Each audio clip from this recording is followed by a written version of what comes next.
थोड़ा ज़्यादा हो गया और अब वो कंफर्टेबल हो दिखती हैं।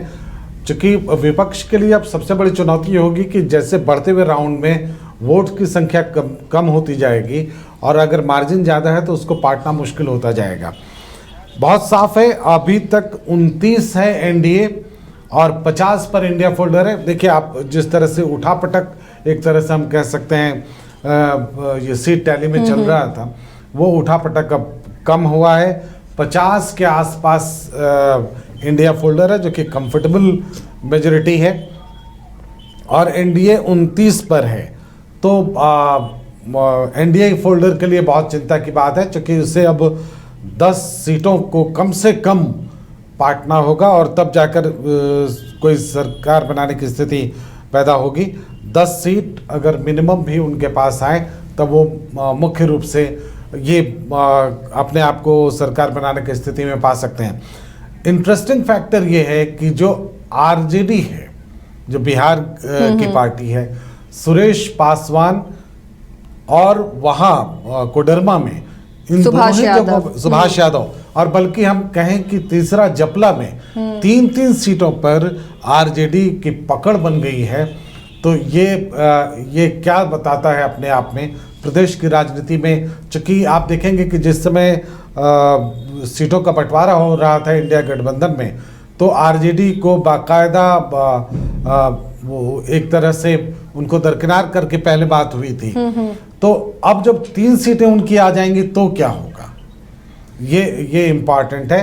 बीजेपी ऑफिस में सौरव मौजूद हैं, वहाँ की स्थिति क्या है। हम जेएमएम ऑफिस का रुख जरूर करना चाहेंगे, जेएमएम में क्या कुछ चल रहा है। बिल्कुल सौरभ, आगे बढ़िए और जेएमएम ऑफिस जाइए, वहां से तस्वीरें भेजिए क्योंकि देखिए उत्साह नजर आ रहा होगा वहां, क्योंकि 50 सीटों पर अभी आगे बढ़त बनाई हुई है इंडिया फोल्डर ने। तो ऐसे में अब जेएमएम ऑफिस में उत्साह जरूर दिख रहा होगा। बीजेपी थोड़ी सी मायूसी यहाँ छाई हुई है, हालांकि अभी भी हम कह रहे हैं शुरुआती आंकड़े हैं। और बिहार का एक आंकड़ा जो कि नीचे चल रहा है, हम लोगों की नजर उस पर नहीं जा रही है, वो उपचुनाव है और वो सेमीफाइनल है एक तरह से बिहार के लिए, क्योंकि अगले साल बिहार में चुनाव है। वहां एनडीए फोल्डर को, मतलब जेडीयू और बीजेपी वाले फोल्डर को 3 सीटें मिली हैं 4 सीटों में और 1 अदर्स के खाते में गई हैं, यानी इंडिया फोल्डर में नहीं गई हैं। आरजेडी झारखंड में अच्छा कर रहा है लेकिन बिहार में उसकी स्थिति थोड़ी कमजोर होती हुई दिख रही है, कम से कम उपचुनाव में।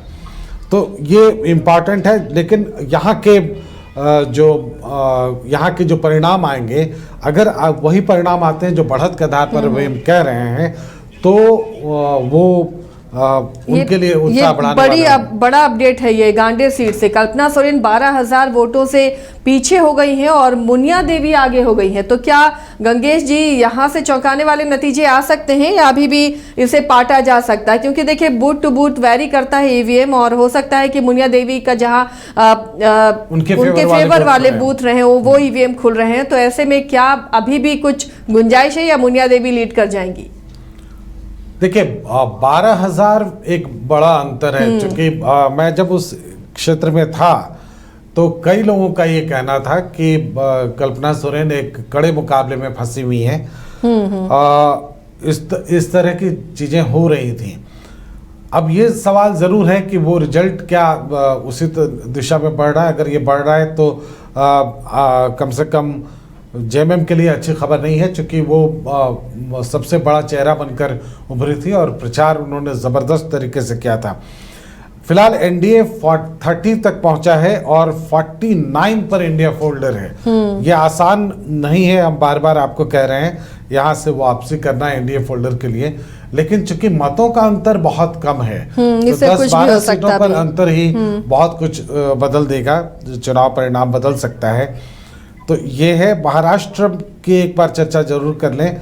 वहाँ एनडीए फोल्डर ने एक तरह से क्लीन स्वीप कर दिया है, 217 सीटों पर वहाँ ये है और 58 सीटों पर इंडिया फोल्डर है। चलिए रंजन जी जुड़े हुए कुछ अपडेट के साथ न्यूज रूम से। महाराष्ट्र विधानसभा के ग्राफिक्स चल रहे हैं, आप देख सकते हैं वहां पर एनडीए लीड कर रहा है और बहुत बड़े मार्जिन से लीड कर रहा है। 217 सीटें हैं जहां पर एनडीए ने बढ़त बनाई है, 58 सीटों पर इंडिया। लेकिन रंजन जी अभी फिलहाल राज्य से क्या अपडेट है आपके पास? देखिए जो खबर है, जो भवनाथपुर सीट जहां से अनंत प्रताप देव आगे चल रहे थे, अब वहां से भानु प्रताप शाही ने बढ़त बना ली है। हालांकि ये बढ़त सिर्फ 127 वोटों की है। तो एक कड़ा मुकाबला जिसकी चर्चा हम लोग करते रहे पूरे चुनाव भर, वो दिख रहा है। भवनाथपुर में 127 वोटों से भानु प्रताप शाही आगे हैं। अगर हम जेएमएम की सीटों की बात करें तो जिन सीटों पर जेएमएम आगे है उसमें राजमहल, बोरियो, बरहेट, लिट्टीपाड़ा, महेशपुर, शिकारीपाड़ा, नाला, सारठ, बरकट्ठा, इसके अलावा सिमरिया, गोमिया, चंदन क्यारी, टुंडी, बहरागोड़ा, घाटशिला, ईचागढ़, चाईबासा, मझगांव, मनोहरपुर, चक्रधरपुर, खरसावां, तमाड़, तोड़पा, इसके अलावा खूंटी, सिल्ली, सिसई, गुमला, बिशनपुर, लातेहार। और अब जो भवनाथपुर पहले उसके पास था लीड में, अब वो वहाँ पिछड़ गई है। तो 29 सीटें ये हैं। और अगर हम बीजेपी की बात करें तो भवनाथपुर, दुमका, जामा, जरमुंडी, मधुपुर, महगामा, बरही, बरकागांव, हजारीबाग, धनवार, बगोदड़ में भी अभी बीजेपी के नागेंद्र महतो आगे हैं। जमुआ, गांडे, गिरिडीह, सिंदरी, झरिया, बाघमारा, पुटका, जमशेदपुर पूर्वी, सरायकेला, रांची, कांके, सिमडेगा, डाल्टनगंज में अब आलोक चौरसिया 1453 वोटों से आगे हो गए हैं। गढ़वा, यहाँ पर मंत्री मिथिलेश ठाकुर अभी भी पीछे चल रहे हैं 3891 वोटों से। तो ये सीटें जो हैं वो बीजेपी के पास हैं। और इसके अलावा कांग्रेस के पास कहें तो जामताड़ा, पौरैया हाट, मांडू, बेरमो, बोकारो से श्वेता सिंह ने बड़ी बढ़त बना ली है 17,534 वोटों की। 4 राउंड की काउंटिंग यहाँ पूरी हो चुकी है। धनबाद में भी यहाँ पर अजय कुमार दुबे कांग्रेस प्रत्याशी आगे हैं। जगन्नाथपुर, खिजरी, हटिया और मांडर, इतनी जगह से जो है वो कांग्रेस आगे है। मांडर में शिल्पी नेहा तिर्की 1150 वोटों से आगे हैं चौथे राउंड के बाद। तो ये स्थिति है। और आरजेडी जो है वो देवघर में आगे है, गोड्डा में आगे है, हुसैनाबाद में आगे है, तो कोडरमा में आगे है। तो वहाँ पर पहले वो चतरा से भी लीड कर रहा था, लेकिन अब वहाँ पर पिछड़ गया है। वहाँ से एलजेपी आगे है। जबकि अगर जेडीयू की बात करें तो जमशेदपुर पश्चिम से सरयू राय आगे चल रहे हैं। तो ये है सभी दलों का हाल और जिन जिन सीटों पर वो आगे चल रहे हैं। चलिए, बहुत साफ है। आप अब एक तीनों सीटों को, तीनों राज्यों को आप जोड़ दें। अगर महाराष्ट्र में अगर एनडीए फोल्डर आगे बढ़ता हुआ दिख रहा है या क्लीन स्वीप करता हुआ दिख रहा है, तो रीजन सिर्फ एक है, उनकी लड़ाई स्थानीय नेताओं ने लड़ी। झारखंड में अगर एनडीए पीछे दिख रहा है और जेएमएम फोल्डर आगे, इंडिया फोल्डर आगे दिखाई दे रहा है, बाहर से नेता मंगाने तो एक बड़ा फैक्टर यह है कि जेएमएम के सारे नेता जो थे वो स्थानीय थे और वो चेहरे स्थानीय थे जिनसे लोग फैमिलियर थे। तो उसका एक असर है। आप देखेंगे कि जिस भी प्रदेश में स्थानीय नेतृत्व कमान नहीं थामता है, वो किसी और के जरिए बहुत आगे नहीं बढ़ पाता है। इसलिए 49 और 30 ये जो आंकड़े हैं ये अपने आप में बहुत कुछ कहते हैं। और हालांकि अभी हम चुनाव रिजल्ट नहीं बता रहे हैं, चुनाव के परिणाम आने में अभी भी समय है और हो सकता है कि 2-4 सीटों में इधर उधर करके चीज़ें बदल भी जाएं। लेकिन जो मौजूदा स्थिति है वो इसलिए पैदा हुई है कि कई बार आपको स्थानीय फेस को आगे करना पड़ता है, आप अगर नेशनल पार्टी हैं तब भी। तो ये ध्यान देने योग्य बात है। और अब मुद्दों के बारे में हम बात ज़रूर करेंगे जब पार्टी के प्रतिनिधि हमारे साथ जुड़ेंगे, तब हम मुद्दों के बारे में बात करेंगे कि कौन सा मुद्दा चला। मैया योजना जो है वो निश्चित रूप से अब लगता है कि काम कर गया है, क्योंकि कई लोगों तक, कई महिलाओं तक वो पैसे पहुंचे थे और उन्होंने जमकर इसलिए वोटिंग की है। चलिए, बोकारो से भी बोलेंगे, सहयोगी जुड़े क्योंकि श्वेता सिंह आगे चल रही थी। फिलहाल का जो अपडेट है वो ले लिया जाए। क्या अभी रंजन नारायण यहाँ अभी भी पीछे? रंजन जी, क्या आपके पास अपडेट है बोकारो से?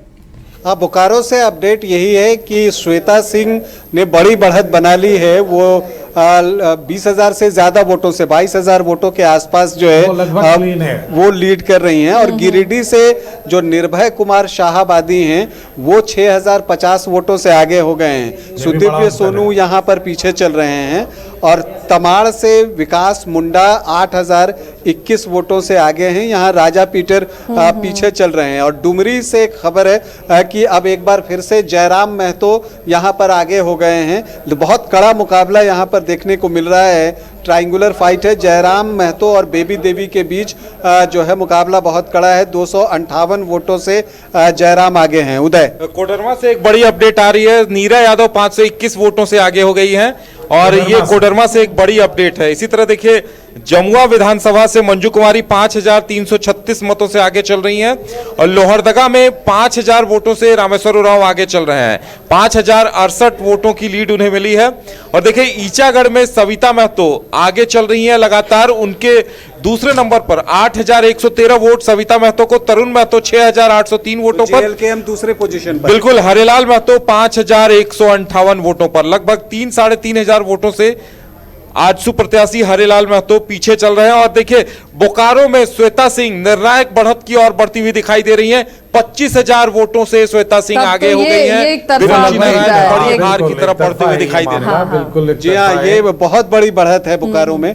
लगभग 25,000 वोटों से आगे हो गई है श्वेता सिंह। समरेश सिंह की बहू हैं तो वो आगे यानी चल रही हैं। रंजन जी इस बार कई दिग्गज हैं जो अपनी सीट गंवा सकते हैं। फिलहाल जो शुरुआती रुझान है उनसे अगर समझें और जाने, अगर वो आंकड़े नहीं पड़ते हैं तो। जी हाँ, देखिए ये अक्सर चुनाव में कई बार होता है कि शुरुआती दौर में आप पिछड़ जाते हैं। जहां तक मुझे उपचुनाव का याद है उस वक्त भी 3 राउंड तक कल्पना सोरेन पीछे ही चल रही थी गांडे से और वहां पर दिलीप वर्मा आगे चल रहे थे।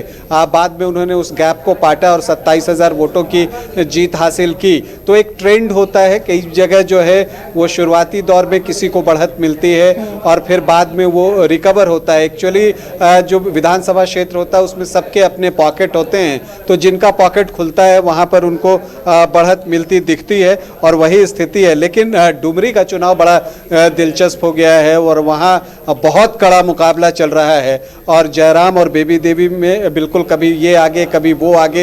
एक बार यशोदा देवी भी आगे हो गई थी। 7,000 वोटों से राजेश कच्छप आगे हो गए हैं। रामकुमार पाहन को 31,000 और राजेश कच्छप को 38,000। लगभग 7,000 वोटों की बढ़त ले ली है राजेश कच्छप ने खिजरी से, कांग्रेस के प्रत्याशी हैं। चलिए ये भी बड़ी बढ़त माने जी हाँ, ये विधानसभा के ट्रेंड हिसाब दिख भी से। रहा था। ये पहले भी हम लोग बातचीत कर रहे थे। चलिए लौटेंगे न्यूज रूम और इस वक्त हमारे साथ हजारीबाग से शशांक और धनबाद से राजकुमार जुड़े हुए हैं। शशांक, हजारीबाग से क्या अपडेट है? बीजेपी के खाते में कौन कौन सी सीटें? बड़का गांव की स्थिति बताइए, क्या अंबा प्रसाद बचा पा रही है अपनी सीट? बड़का गांव शायद वहां से हजारीबाग में मतदान केंद्र पर मौजूद है। वहाँ पर 4 विधानसभा का मतगणना चल रहा है, जिसमें हजारीबाग सदर, बरही, बरकट्टा और मांडू विधानसभा क्षेत्र की मतगणना चल रही है।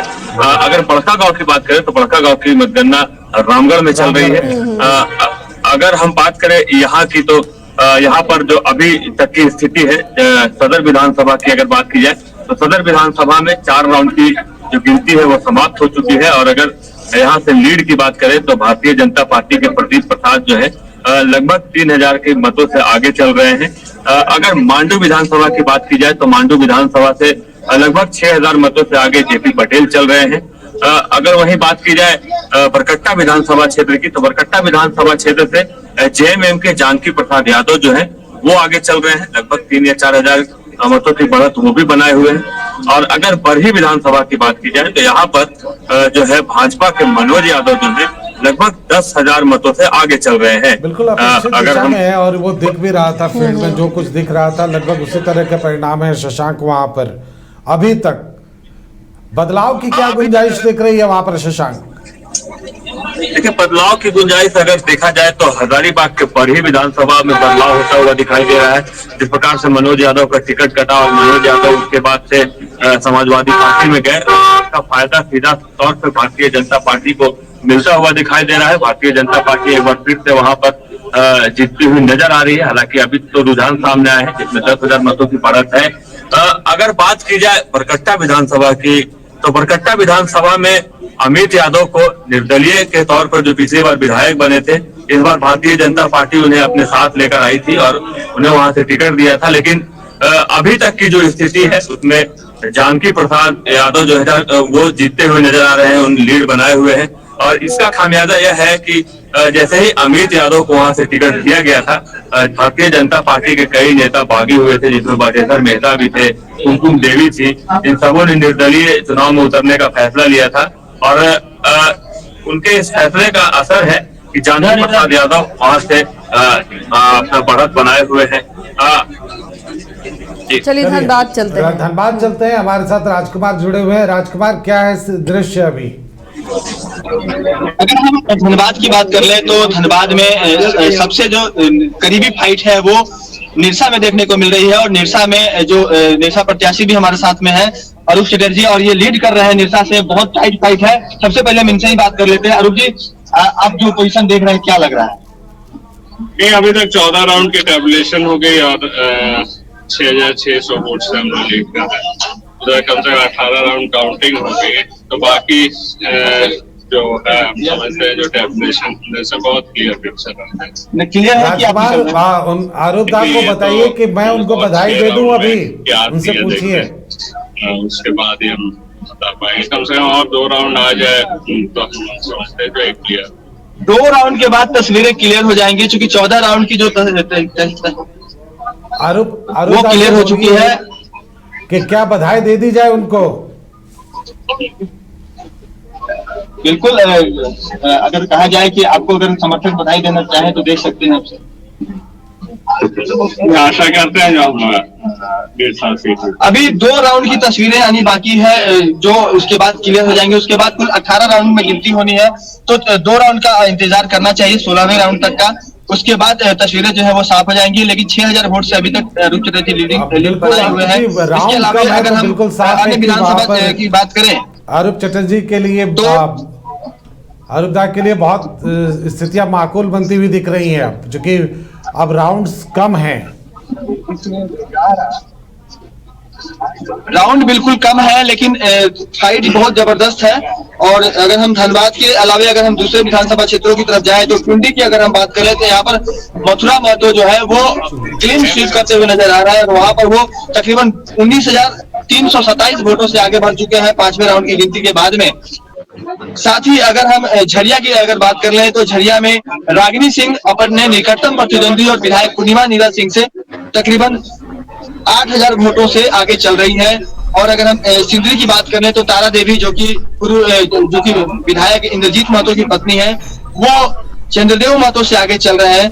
इसी तरह अगर हम बाघमारा की बात कर लें तो बाघमारा में शत्रुघ्न महतो जलेश्वर महतो से आगे चल रहे हैं। इसके अलावा झरिया की बात हमने बता दिया।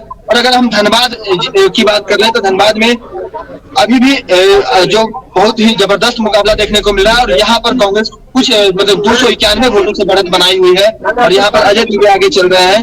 धनबाद से आप मतों का अंतर कितना बता रहे हैं राजकुमार? 291 बहुत हद तक साफ हो रही है। और कुछ अगर हम बात कर लें तो निरसा और ये जो टुंडी है, ये 2 सीटें जो है अब तक जो है वो क्लीन इंडिया गठबंधन के पक्ष में जाती हुई दिख रही है। और अलावे जो 4 सीटें हैं उस पर जबरदस्त मुकाबला है। चलिए बोकारो का अपडेट लेते हैं चुमन से। चुमन हमारे साथ जुड़े हुए हैं। चुमन, बोकारो में श्वेता सिंह ने अच्छी खासी लीड ली है और बिरंची नारायण काफी पीछे नजर आ रहे हैं। फिलहाल अभी क्या अपडेट है? अभी भी यही तस्वीर बनी हुई है? जी आसिया, मैं आपका बता दूं कि बोकारो विधानसभा से अभी बिरंची नारायण पीछे हो रहे हैं और श्वेता सिंह बोकारो से 25,084 वोट से आगे चल रही हैं। चुमन, क्या इस 25,000 के जो आंकड़े हैं जिससे आगे चल रही है श्वेता सिंह, इसे निर्णायक बढ़त मानी जाए या अभी भी कई राउंड की जब काउंटिंग होगी तो नतीजे बदल सकते हैं?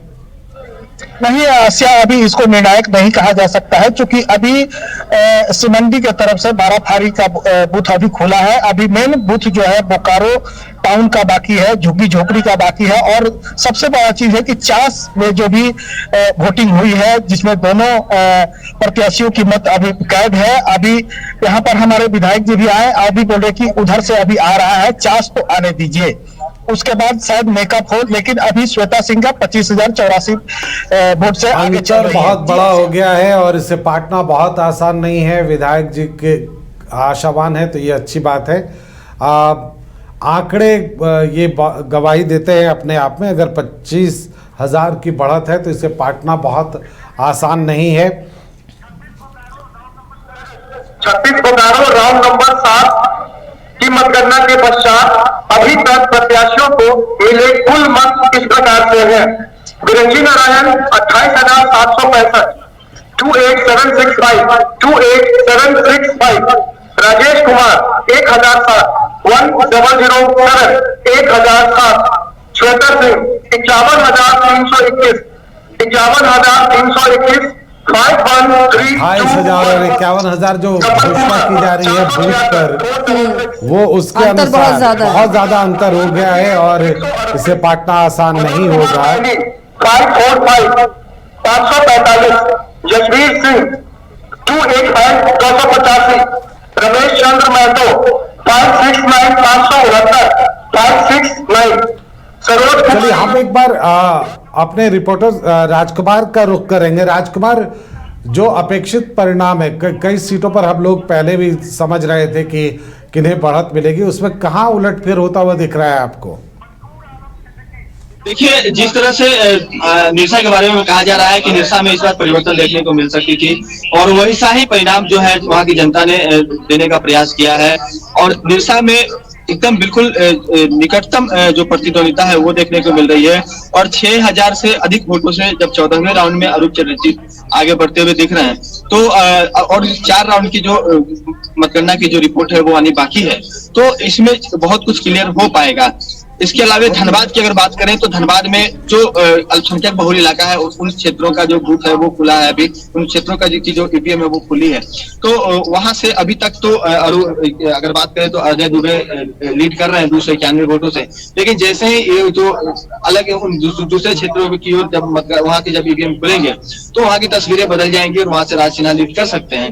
साथ ही अगर झरिया की बात करें तो झरिया में भी दोनों जेठानी और देवरानी के बीच में जबरदस्त फाइट जो है वो देखने को मिल रही है और फिर भी उसमें वहां पे तकरीबन 8,000 वोटों से राजनीतिक बढ़त बनाई हुई है और वहां पर पूर्णिमा सिंह जो कि वर्तमान में वहां से विधायक भी है तो वो कहीं ना कहीं पिछड़ती हुई नजर आ रही है। इसी तरह से टुंडी की अगर हम बात करें तो टुंडी में जो भाजपा ने बहुत बेहतर कैंडिडेट देने की स्थिति में भाजपा नहीं थी और वहां पर विकास महतो नए चेहरे को देने का काम किया गया था और वहां पर मथुरा महतो सिटिंग एमएलए भी है, पूर्व में मंत्री भी रह चुके हैं, उन्होंने अपनी जबरदस्त बढ़त बनाई हुई है, तकरीबन 20,000 की जो लीड है वो ले चुके हैं। इसके साथ ही अगर हम बागमारा की ओर चले तो धुलू महतो जो कि सांसद है उनके भाई शत्रुघ्न महतो लगातार पूर्व मंत्री जलेश्वर महतो से वो बढ़त बनाए हुए हैं और वो हर बार वो कहीं ना कहीं 1,000 या 1,500 वोटों से लीड करते जा रहे हैं, तो जैसे जैसे गिनती बढ़ रही है और उनका जो आंकड़ा जो है वो बढ़ता जा रहा है।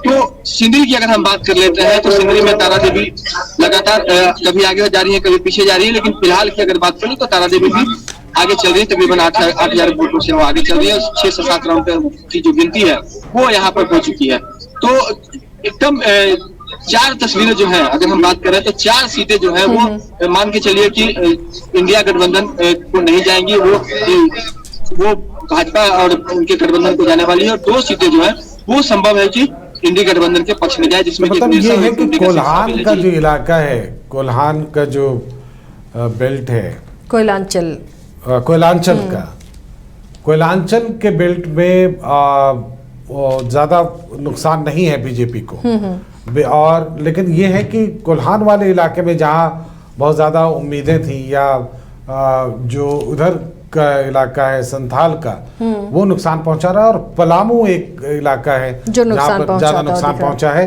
और वो एक फैक्टर जरूर है। चलिए, जामताड़ा से दीपक जुड़ गए हैं। दीपक, जामताड़ा की जंग के बारे में बताइए, क्या अभी भी उसी तरह से मुकाबला दिख रहा है या फिर किसी ने निर्णायक बढ़त ली यहाँ पर? देखिए, जामताड़ा में आंकड़े जो निकल कर सामने आ रहे हैं वो सीता सोरेन के फेवर में नहीं दिख रहे हैं। 5वें राउंड की गिनती के बाद जो है इरफान अंसारी जो है वो आगे निकल चुके हैं, तकरीबन 40,229 वोटों के साथ 19,000 की बढ़त जो है वो इरफान अंसारी ने जामताड़ा के अंदर की है। बड़ी बढ़त है। देखिए बिल्कुल बिल्कुल जामताड़ा के अंदर ये जो बढ़त आप देख रहे हैं, लगातार जो आंकड़े निकलकर सुबह से सामने आ रहे थे और जैसे जैसे लगातार ईवीएम मशीन खुल रही है उसके साथ साथ जो इरफान अंसारी की जो वोटिंग परसेंटेज है उसमें काफी ज्यादा बढ़ोतरी देखने को मिल रही है। 19,000 वोट का मार्जिन जो है वो काफी बड़ा लंबा चौड़ा दिख रहा है, क्योंकि सीता सोरेन तकरीबन पहले दूसरे राउंड में थोड़ा सा करीब दिखती हुई नजर आ रही थी, लेकिन दूसरे जहां पांचवें राउंड की अगर गिनती की बात करें तो 19,000 वोट। कुछ आंकड़े मेरे पास है जिसमें सीता सोरेन जो है वो 21,145 वोट जो है पांचवें राउंड के बाद जो है उनके पास है।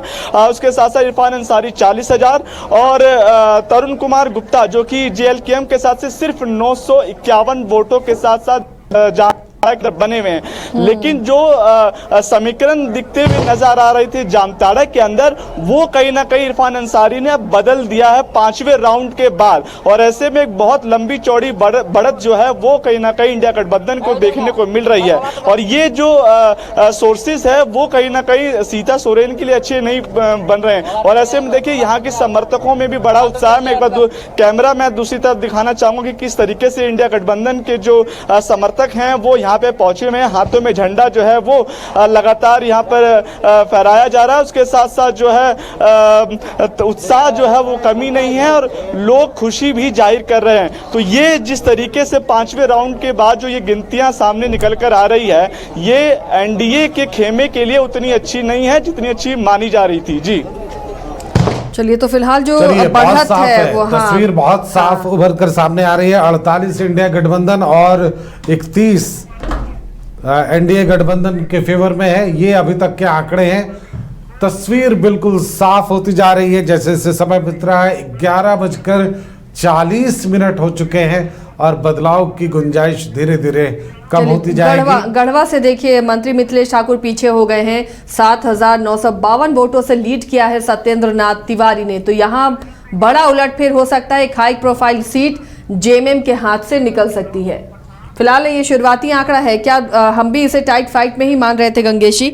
लगता है कि 7,000 का ये आंकड़ा भी पड़ सकता है क्योंकि बहुत सारे राउंड बाकी हैं। बिल्कुल, ये बढ़ सकता है और पट भी सकता है। दोनों ही स्थिति है ये। यहाँ पर हम गारंटीड कुछ नहीं कह सकते कि यहाँ के बाद वापसी नहीं हो सकती मिथिलेश ठाकुर की। इम्पॉर्टेंट बात यह है कि जो ओवरऑल माहौल है, आप ये देखेंगे किसी पर्टिकुलर क्षेत्र में किसी पार्टी विशेष का माहौल था क्या, ऐसा अगर हम आकलन करें तो आपको लगेगा कि वैसा कुछ दिखता नहीं है। जिस सीट पर जो कैंडिडेट सुटेबल है, जो लोगों को लगा, उन्होंने उसको जिताया है। कोई एक वेव किसी पार्टी के लिए नहीं थी। अगर कोई पार्टी दावा करती है तो गलत करती है। और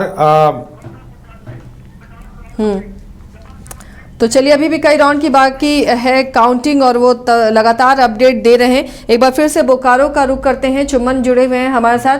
चुमन, बेरमो को लेकर कुछ अपडेट है क्या आपके पास?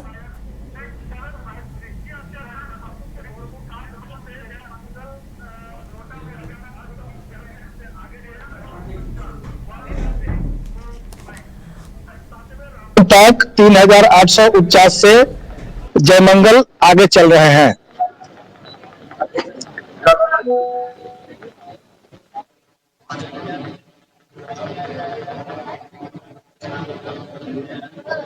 मुकाबला की तस्वीर बन रही थी तो बहुत कम अंतर है, लेकिन अनूप सिंह यानी कुमार जयमंगल फिलहाल आगे चल रहे हैं। तो तस्वीरें ये है। और एक बार फिर से टोटल जो आंकड़े हैं एनडीए और इंडिया के, वो अपने दर्शकों के बीच ला दें कि किस तरह के आंकड़े हैं। उसके बाद न्यूज़ रूम का रुख करेंगे हम उस अपडेट के लिए। तो देखिए, जो 81 विधानसभा सीटें हैं झारखंड की, उसमें तस्वीर जो है वो इंडिया फोल्डर के खाते में जाती हुई फिलहाल नजर आ रही है। लेकिन बहुत शुरुआती ये आंकड़े हैं। 49 हो गया है अब इंडिया फोल्डर के पास। जो तस्वीरें हैं, जो सीटें हैं लीड करती हुई, वो 49 है। और एनडीए की सीटें बढ़ी 30 और जेल के में 1 और अदर्स 1, यानी बिट्टू सिंह पाकी से जो लीड करते हुए नजर आ रहे हैं। वो तस्वीरें हैं। कुछ चौंकाने वाले नतीजे भी आएंगे। रंजन जी, किन किन सीटों पर चौंकाने वाले परिणाम आ रहे हैं या फिर वही टैली है जो हमारा आकलन था? देखिए, अगर हम पहले मंत्रियों का आकलन कर लें कि जो झारखंड के मंत्री हैं वो अपनी अपनी सीटों पर किस हाल में हैं, कहाँ आगे हैं, कहाँ पीछे हैं। तो शुरुआत गढ़वा से करते हैं। यहाँ पर मिथिलेश ठाकुर जो हैं वो 7,952 वोटों से पीछे चल रहे हैं सत्येंद्र तिवारी से।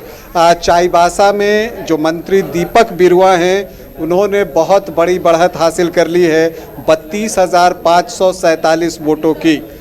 लेकिन एक चौंकाने वाली खबर अभी आपको घाटशिला से आ रही है। वहाँ पर मंत्री रामदास सोरेन पीछे हो गए हैं 915 वोटों से। वहाँ चंपाई सोरेन के बेटे बाबूलाल सोरेन ने अब बढ़त बना ली है। जहाँ तक जमशेदपुर पश्चिमी की बात है वहाँ से मंत्री बन्ना गुप्ता जो हैं वो 16,296 वोटों से पीछे चल रहे हैं। लेकिन लातेहार से मंत्री बैजनाथ राम 848 वोटों से आगे हैं। इसके अलावा रामेश्वर उरांव लोहरदगा से 8,584 वोटों से आगे हैं और हफीजुल हसन जो है वो अभी 3,000 वोटों से पीछे चल रहे हैं मधुपुर से। मंत्री हफीजुल हसन अभी भी पीछे हैं और मंत्री दीपिका पांडे सिंह भी अभी पीछे चल रही हैं। हालांकि उन्होंने कुछ रिकवर ज़रूर किया है लेकिन अभी भी अशोक कुमार भगत 1,047 वोटों से आगे चल रहे हैं। तो अगर आप देखिए तो 1, 2, 3, 4, 5 मंत्री जो है वो पीछे चलते हुए दिखाई दे रहे हैं, जबकि दीपक बिरुआ आगे हैं, बैजनाथ राम आगे हैं और रामेश्वर उरांव जो है वो आगे चल रहे हैं। हेमंत सोरेन अपनी सीट से आगे चल रहे हैं। ये बड़ी खबर है। 5 मंत्री, 5 या 6 रंजन जो पीछे चल रहे हैं। 5 मंत्री पीछे चल रहे हैं। 5 मंत्री पीछे चल रहे हैं और लेकिन इसके बावजूद मेडल टैली ये बता रहा है कि 49 पर इंडिया गठबंधन आगे है और 30 पर एनडीए फोल्डर आगे है। मतलब ये है कि जो नाराजगी है वो कैंडिडेट से हो सकती है लेकिन ओवरऑल जो इंडिया फोल्डर है उससे बहुत हद तक सहमत है झारखंड की जनता। और जैसा कि हम बार बार कह रहे थे आपको, कई बार जो है बाहरी कैंपेन वो उतना असर नहीं डाल पाता जितना कि स्थानीय कैंपेन डालता है, स्थानीय नेताओं का कैंपेन डालता है। ये सही है कि कल्पना सोरेन अभी अपने क्षेत्र से पीछे चल रही हैं, लेकिन वो बड़ी स्टार प्रचारक बनी, स्टार प्रचारक के रूप में रही और लोगों का समर्थन उनको दिखा। हमारे साथ एक बार फिर बोकारो से चुमन जुड़े हुए हैं। चुमन, कोई खास अपडेट है आपके पास? अभी ऐसी कोई खास अपडेट निकल कर नहीं आई है। 7वें राउंड तक की जो राउंड गिनती हो चुकी है, जिसमें फिर मैं आपको अपने दर्शकों को गोमिया से 7,060 वोट से जोगिंदर महतो आगे चल रहे हैं। बेरमो से जयमंगल 3,849 वोट से आगे चल रहे हैं। बोकारो से श्वेता 25,084 वोट से, जो कि एक बहुत बड़ी अच्छी बढ़त है। चंदन कैरी से उमाकांत रजक 4,663 वोट से आगे चल रहे हैं। अभी 8वें राउंड की काउंटिंग चल रही है। आगे जैसे ही आता है उसको अपडेट किया जाएगा। जी चलिए, तो अपडेट के लिए लौटेंगे चुमन आपके पास। शुक्रिया। फिलहाल तो देखिए कई ऐसे बड़े चेहरे हैं जिसे इस बार जनता ने नकारा है और अभी फिलहाल तस्वीरें बहुत शुरुआती हैं लेकिन वो पीछे चल रहे हैं। गढ़वा से मंत्री मिथिलेश ठाकुर 8,000 वोटों से पीछे हैं। चंदन क्यारी से अमर बाउरी पीछे चल रहे हैं, तो गांडे से कल्पना सोरेन पीछे चल रही हैं। हालांकि दीपक बिरुआ, एक राहत की खबर जेएमएम की तरफ से कि एक मंत्री दीपक बिरुआ वो फिलहाल आगे हैं और वो ज्यादा मतों से आगे हैं। उनके हारने की गुंजाइश बहुत कम है या पीछे लौटने मंत्री बन्ना गुप्ता पीछे हो गए हैं और अच्छे खासे अंतर से पीछे। ये बड़ी खबर है और वो अंतर भी बढ़ रहा है। बैजनाथ राम 848 वोटों से आगे हैं। बहुत टाइट फाइट। हाँ, और मुझे लगता है यही अंतर शायद अंत तक रहेगा। 2-4-5 हज़ार का अंतर रहेगा, जैसा कि हम बात कर रहे थे। मंत्री हफीजुल हसन के लिए सेटबैक है। वहाँ पर जिस तरह से रामेश्वर उरांव बहुत आगे निकले हैं, क्योंकि जो कंपटीशन में उनके आजसू के कैंडिडेट थे वो शायद पूरी ताकत नीरू शांति भगत थी और हाँ। वो पीछे हो गई हैं। मंत्री रामदास सोरेन भी पीछे हो गए हैं। 915 वोटों से रामदास सोरेन पीछे हैं। बहुत बड़ा आंकड़ा नहीं है, शायद अगले राउंड की काउंटिंग हो तो ये आंकड़ा पट भी सकता है, लेकिन 8000 जो आंकड़े होते हैं वो गढ़वा से देखिए मंत्री मिथिलेश ठाकुर वो पीछे हैं, तो थोड़ी सी यहाँ मशक्कत या फिर लॉस होता हुआ जेएमएम को ये सीट नजर आ रहा है। लेकिन इरफान अंसारी अपनी सीट अब बचाते हुए नजर आ रहे हैं। बिल्कुल साफ इरफान अंसारी अपनी सीट बचा रहे हैं। और एक बात जो निकल कर आ रही थी कि क्या कांग्रेस के विधायक सारे वो मुश्किल में डाल सकते हैं बहुमत को इंडिया फोल्डर के, तो ऐसा लगता नहीं है। नेहा शिल्पी जो हैं वो लीड कर रही थी, हालांकि मतों का अंतर कम ही था वहां पर, वो आगे हैं। लेकिन देखिए बन्ना गुप्ता पीछे हैं और बहुत बड़ा अंतर है। दीपिका पांडे शायद वो अंतर पाट लें, बहुत कम मार्जिन से आगे पीछे हो रहे हैं। इरफान अंसारी बचा रहे हैं, पूर्णिमा नीरज। हाँ, तो कांग्रेस से लॉस तो दिख रहा है, कांग्रेस कोटे से लॉस नजर आ रहा है। दीपक का रुख करते हैं जामताड़ा से। दीपक, अब जो लीड या बढ़त बनाई है इरफान अंसारी ने, तो इस सीटें इरफान अंसारी इस सीट को निकालते हुए नजर आ रहे हैं। क्या उनके समर्थक पहुंचने लगे हैं? खुशी दिख रही है? अभी भी उनकी सांसें थमी हुई कि शायद कुछ भी हो सकता है? देखिए, बिल्कुल तस्वीरें जो थोड़ी थोड़ी साफ होने लग चुकी है, लेकिन जब आंकड़ों और समीकरणों की जब बात करते हैं तो उसमें कहीं ना कहीं अभी भी थोड़ा सा इंतजार करने की हमको जरूरत है। 5वें राउंड की गिनती अभी खत्म हुई है। कुछ आंकड़े मैं आपको बता दूं, एक तरफ इरफान अंसारी, दूसरी तरफ सीता सोरेन तो मौजूद ही हैं, लेकिन एक जो कुछ आंकड़े ये बताए जा रहे थे कि जेएलकेएम से तरुण कुमार गुप्ता तो मार्जिन से तो आगे कर सकते थे, लेकिन दूसरी ओर देखिए उनका 951 वोट अभी तक उनको मिले हैं, यानी कोई यहाँ ट्रायंगुलर फाइट नहीं बन पाया है। मंडल जो है वो भी बिल्कुल जो ट्रायंगल बताया जा रहा था कि एक त्रिकोणीय मुकाबला जो है वो जामताड़ा के अंदर बन सकता था, वो त्रिकोणीय मुकाबला जामताड़ा में बिल्कुल नहीं है। और ऐसे में दो ही प्रत्याशियों चेहरे पर लड़ाई है, एक तरफ इरफान अंसारी, दूसरी तरफ सीता सोरेन। तरुण गुप्ता और सीपीआईएम के जो लखन लाल हैं उनके भी अगर देखा जाए वोटिंग परसेंटेज तो बिल्कुल सामान्य है। 900 और 951 के करीब ये दोनों आमने सामने बने हुए हैं, लेकिन इरफान अंसारी जो है वो 19,000 वोटों से है, तो ये साफ तौर पे इस बात का इशारा है कि कहीं ना कहीं बढ़त एक अच्छे मजबूत स्तर पर जो है वो पहुंच चुकी है। 2-3 राउंड की गिनती और थोड़ा सा इंतजार कर लीजिए, उसमें कहीं ना कहीं ये फाइनलाइज हो जाएगा कि आखिरकार इंडिया गठबंधन जो है आपके पीछे जो है वो हाथ छाप दिखा रहे हैं। पीछे आपके कोई दर्शक हैं, उनका भी रिएक्शन ले लीजिए दीपक। हाँ, उनका रिएक्शन ले लीजिए, वो हाथ छाप दिखा रहे हैं आपके पीछे से।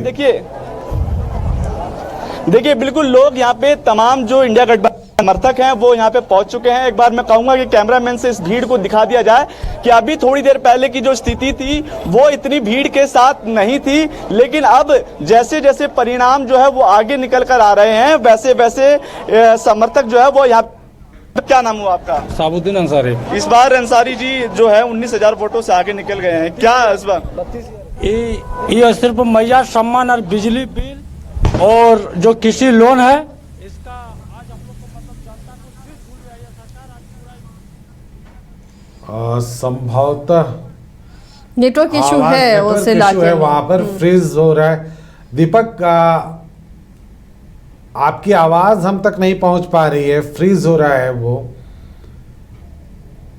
इसलिए आपसे पूरी बात नहीं हो पाएगी। मैं थोड़ा सा कैमरामैन से कहूंगा पीछे की तरफ थोड़ा सा चले, थोड़ा नेटवर्क इशू हो रहा है। लेकिन देखिए मैं आपको लगातार ये कह रहा था कि मैं लोगों के बीच में हूँ, समर्थकों के बीच में हूँ। समर्थकों का तांता जो है वो लगातार बना हुआ है जामताड़ा के अंदर, और जामताड़ा में जिस प्रकार की स्थितियां लगातार बनी हुई थी और ये माना जा रहा था कि कहीं ना कहीं त्रिकोणीय मुकाबला होता है, लेकिन वो त्रिकोणीय मुकाबला बिल्कुल नहीं है। इरफान अंसारी ने जो ये पूरा पासा है वो पलट के रख दिया है, क्योंकि जिस तरीके से 18,000 से ऊपर की बढ़त ये अपने आप में एक बहुत बढ़िया। और भी लोगों से हम बात करते हैं, क्या कहेंगे जिस तरीके से परिणाम आ रहे हैं? अब की बार 50 पार, एक तरफा चलिए इस बार 50 पार, ये नारा पब्लिक ने दिया है।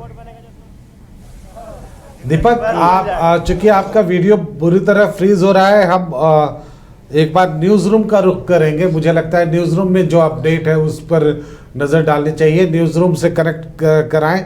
और रांची में क्या कुछ चल रहा है, रांची विधानसभा में रांची और आसपास के, वहाँ के लिए हम मदन से कनेक्ट करेंगे।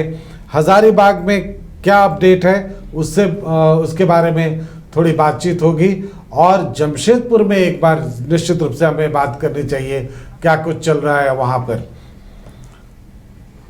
सबसे पहले न्यूज़ रूम चलेंगे। न्यूज़ रूम से उदय और रंजन हमारे साथ मौजूद होंगे।